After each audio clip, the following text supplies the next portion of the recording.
Hey, what's going on? We're going to look at the thermostat today. So, in the summertime, you've got it set to cool. Have it set to auto. A lot of times people will set it to on. That actually is just a signal for the fan to run, so it'll circulate the air through the house. Same with heat. If you turn it to heat, make sure it's set to auto.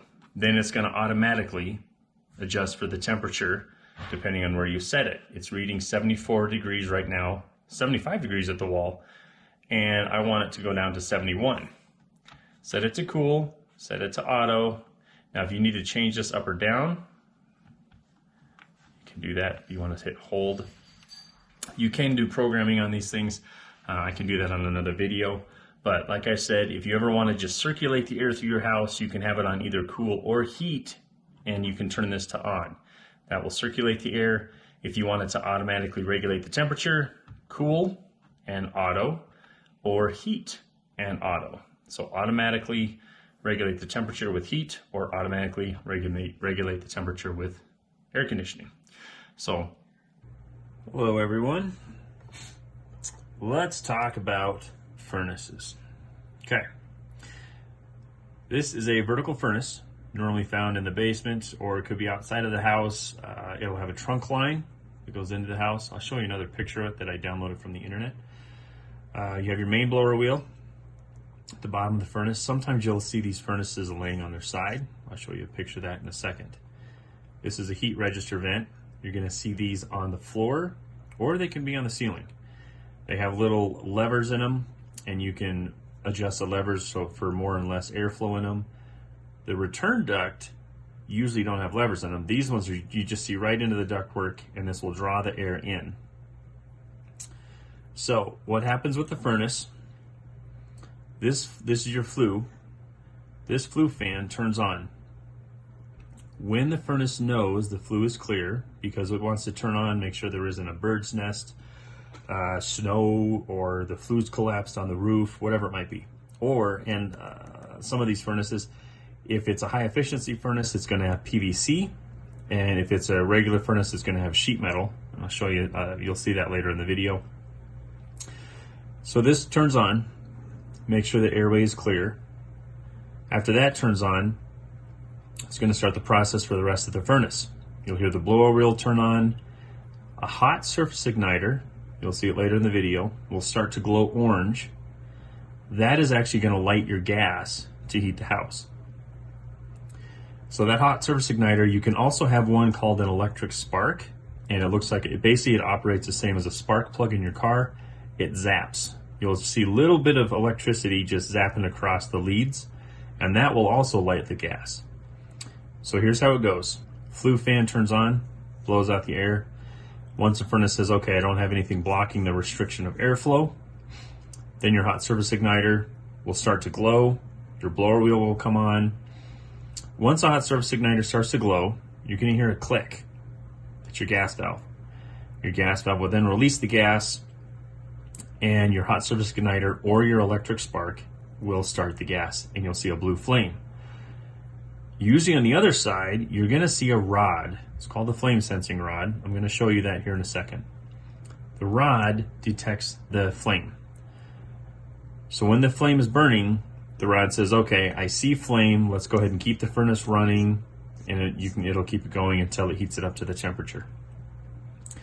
Sometimes the rods can go out. A trick to do in the wintertime, if you have to get by, you can take emery cloth or steel wool, and you can actually clean that rod because it gets buildup on it, and that will actually let your furnace run, and it's an actual fix for it. Until you can get a certified HVAC person out there, a handyman, and they can replace the flame sensing rod. The other thing you'll come across is the hot surface igniter might go out. If the flame sensing rod fails, even if you have flame there, you'll see the whole furnace shut off. It'll go through another startup procedure again. Hot surface igniter, all that. If it does it a third time and fails, your furnace will actually shut down. It doesn't want the house to continue to fill with gas. Okay. That is a flame sensing rod. You have one cable that plugs into the furnace. The flame runs past this and it will detect it. This is what I was saying. You can actually clean this with steel wool or emery cloth. You just wipe it down. Sometimes it'll get buildup or corrosion on it. If this ever fails, you'll usually get a couple of flashes on your furnace. Your furnace door will tell you what those flashes mean. A lot of times you'll see it come across as fault to ground. When you see it fault to ground, it usually means that your rod is not seeing the flame. Now let's take a look at your hot surface igniter. Be really careful with this. This is like a porcelain. You don't want to touch this with your skin, with your fingers. The reason why is because the oils can actually eat this away. Also, that is very fragile. It's like glass. You tap this thing and it can break.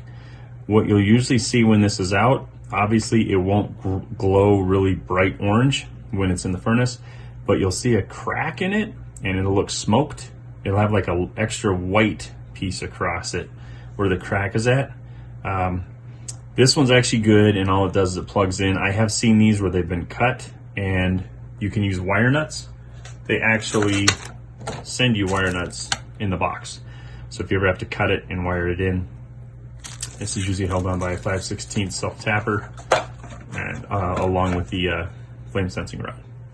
So this is what the hot surface igniter looks like. You got to be really careful with this. And this is what glows and ignites the gas. One other thing I want to show you on here, you have filters. The filters have arrows facing towards the blower wheel. Okay, the return air comes in, goes through the filter. This pushes air up and out. So when the air comes out here, it goes back in here, and it keeps making that circle through your whole house. Now, when it was on, when I was showing you the thermostat, and I said if you turn it to on, it just turns on your blower wheel, so it'll circulate the air. Make sure you have, if you have it on heat and auto, that's when it will have the heat and it will automatically control your air. If you have it on cool and auto, it'll automatically control your air. If you have it on cool and on, only your fan's going to be running. It's not going to be running your air conditioner. Same with heat. So always make sure it's on auto, unless you want to just circulate your air, which a lot of times people can do that.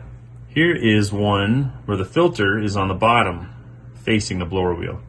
What this is, they put an extra plenum down here on the bottom. It's a furnace box, and then you'll actually take the door off of your furnace, and that's where you would slide your filter. You don't see that too often, but it does come into play. Now let's look at, okay, so with this one, you have the filter in the wall. Mine are in the ceiling. So furnace is standing up, filter's in the wall. You're going to undo two latches, and this is going to drop down. You're going to pull your filter out. This filter will have direction arrows on it as well. It's going to go in, going to come out. Usually when these are on the wall, you'll probably see these in the ceiling. It kind of depends on where your furnace is at. If your furnace is in the attic, you see both of these on the ceiling like you do in my house. I'll show you the next one. This is actually how mine is. So I have register vents in the ceiling. I can close the lever on these and have more and less air coming out of them. So, and then I have my filters in the ceiling as well. Loosen these two latches. This will swing down. I'll pull out my filter and then I'll replace it. On the side of the filter, it'll tell you what size filter you have.